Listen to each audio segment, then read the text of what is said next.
Have you ever experienced a situation where you're in the middle of speaking and suddenly you lose your train of thought and have no idea what you're going to say? Don't worry, you're not alone. This absolutely happens to many people, even native English speakers. Today, I'm sharing 5 strategies to help you navigate these situations with poise and confidence. And for those interested, these strategies improve your strategic competence within the communicative competence framework because they enable you to overcome communication breakdowns when they occur. All right, so let's get right into it.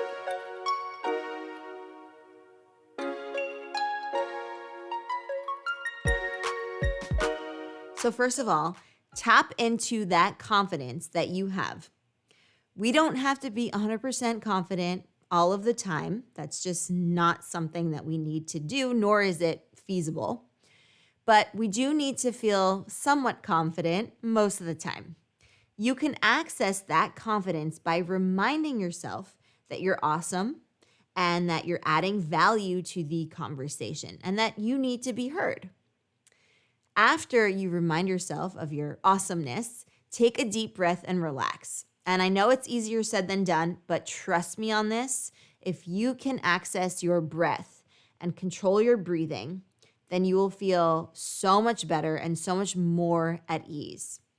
When we're stressing too much, we can easily get caught up in our nerves and forget what we want to say. So it's really important to slow your breathing down, center yourself, and just feel calmer.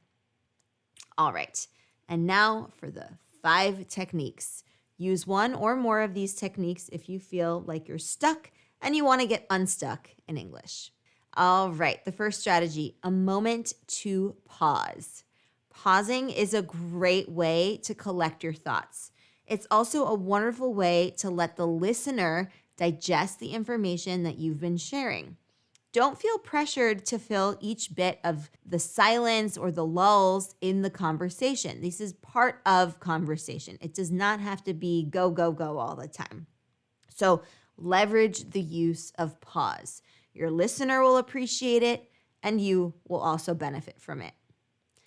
2, blame it on brain freeze. After giving yourself a few seconds to pause, and if still nothing comes to mind, then you can say, I just had a bit of a brain freeze. Do you mind reminding me where we were? If they asked a question and you think you answered some of it, but you're not sure that you've covered everything they're hoping for, you can say, does that answer your question?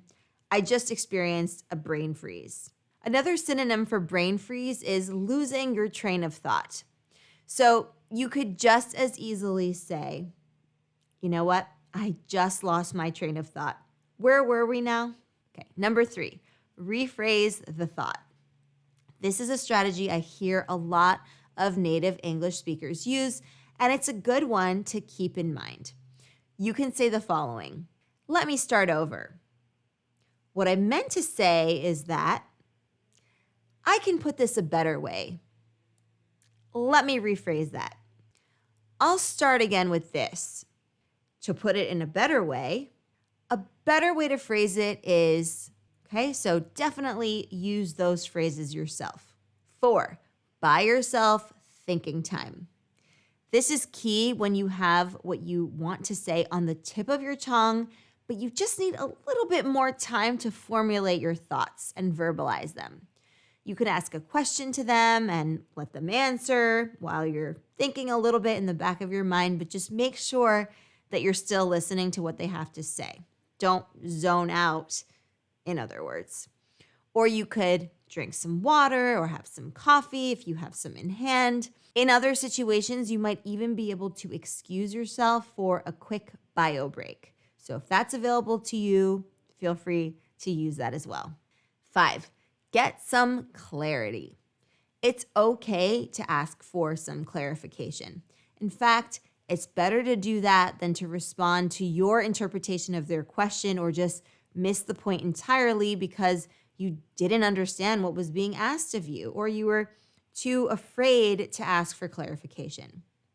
One strategy within this technique is to paraphrase. So in other words, explain to them what you understood by using different words and terminology while keeping the message the same. You are not altering the meaning here. You're just paraphrasing. So if the paraphrasing is incorrect, meaning the meaning was altered or it's just not to the point, this is most likely due to a lack of clarity. And that's quite all right because it presents an opportunity for clarifying, which you'll be able to do after paraphrasing. All right, wonderful work. We discussed 5 techniques to improve your strategic communicative competence during moments when you feel a little bit stuck in English. Just as a recap, the strategies are taking a moment to pause, blaming it on a brain freeze, rephrasing the thought, buying yourself some thinking time, and getting more clarity. Be sure to keep these strategies in mind and in your back pocket and use them when you're in a conversation where you might have lost your train of thought and you want to get back on track. Remember, no need to panic and feel anxious. These things happen. We're human and we're not perfect, so don't pretend to be perfect, right?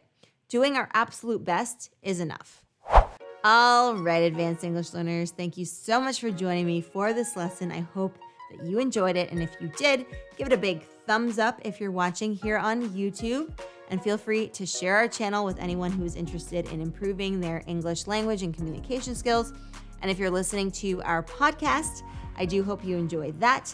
Please be sure to share that. Give it 5 stars. You can leave up to 5 stars of a review if you liked it. 5 stars are great.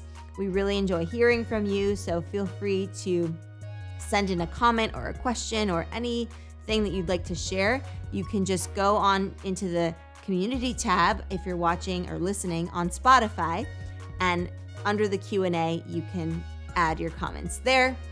And be sure to tune into our native English speaker conversations as well. That gives you a phenomenal opportunity for improving your listening comprehension, which is very important for your fluency. Also, feel free to check out our blog, advancedenglish.co/blog. And while you're there, you can sign up for our free newsletter, which you'll get, and you'll also get a nice freebie along with that sign up. So you don't want to miss that. And any other freebies and PDFs and tests and quizzes and lessons and web course information will come your way as long as you are signed up for our newsletter, which again, you can find at advancedenglish.co. And that's it for me today. Keep on doing what you're doing. We'll continue advancing your English together here at Advanced English, so don't miss a beat. Keep it right here, and I will see you very, very soon. Bye for now.